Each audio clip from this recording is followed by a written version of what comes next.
was how we turned the ball over, especially 9 in the first half. They had, I think, 14 fast break points. Most of that was off turnovers, and so you're digging out of a hole on the road against a good team. I love how we dug out and made it interesting, but you know, I just think that was too much to overcome, and I think those turnovers, got to give a lot of credit to Marquette. They've always defended us very athletically, especially here. Where was Jack in the second half? Jack was in the infirmary. He didn't practice for 2 days. We got him off an IV yesterday. In hindsight, I wonder if I should have even brought him on this trip. Virus, flu, throwing up, diarrhea. He wanted to try it, and obviously he just wasn't there. And I feel for him a little bit. So at the second half, I just said, forget it. Let's get home and get him healthy for Tuesday.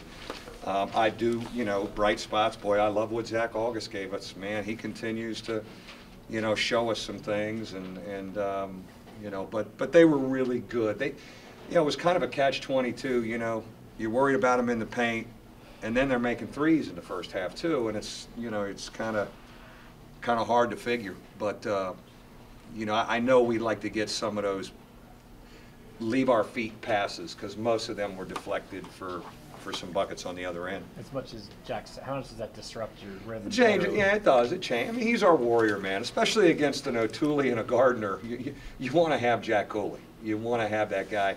And you know, after watching the how Gardner beat up Syracuse, Jack was really excited about that challenge when he came to practice on Tuesday. But he scrimmaged Wednesday, and he didn't do anything Thursday or Friday. Was in the health center Thursday night, and Skip did a good job trying to get him somewhat ready. In hindsight, I probably shouldn't have started him, and you know, but when your main guy says he's okay to go, you got to give him a chance to sweat it out. Did you figure it would be Gardner, not O'Toole, that was going to be hurting you like that? You know, I was scared of both of them, because O'Toole has really good footwork as well in the post, and yeah, they buried us a couple times, and really got deep post position, which was hard to recover from.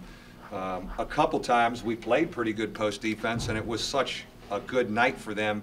They made some tough jump hooks from about 10 feet, which, you know, we're going to live with. Jerian, can you talk about just what changed maybe over the last 10 minutes that wasn't there in the first 30 that at least allowed you guys to make it interesting? Like Coach said, the turnovers really, you know, we were getting in the lane and, you know, jump passing, and the balls were getting deflected, and but then after that, you know, we started being aggressive, going to the lane and, you know, getting layups and, you know, looking for our shot, me and Eric. Why the tough start again on the road for you, Eric? You know, I don't know. I don't. You know, it's I give them a lot of credit. We when they get 2 buckets in the paint to start, that just sets a heck of a tone. And it seemed like it was so hard for us to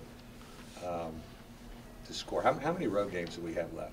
Everything else is on a neutral site then, right? That's something. Oh boy. You got an easy one next week. Yeah, yeah. We'll probably. It's how we do it. We just get worn out early and try and make a run. We're going to try and do better at Louisville. I don't know if I can put my finger on that though.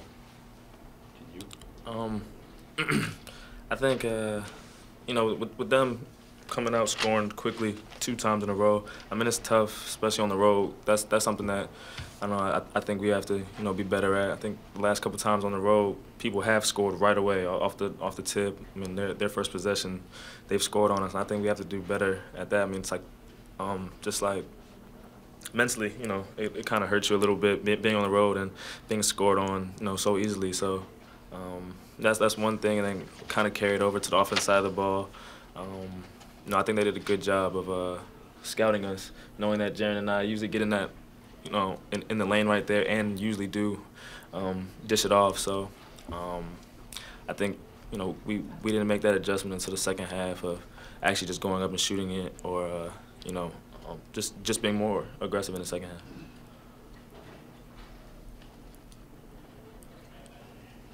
Eric, how much does it change things about Jack in there? Not that that's the whole reason what happened, but what changes when Jack isn't in there for you guys, do you think? Well, you know, that's our, you know, that's like our horse inside. You know, we can go pass it to him.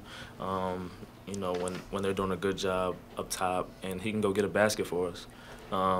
But tonight, you know, today he wasn't there for us.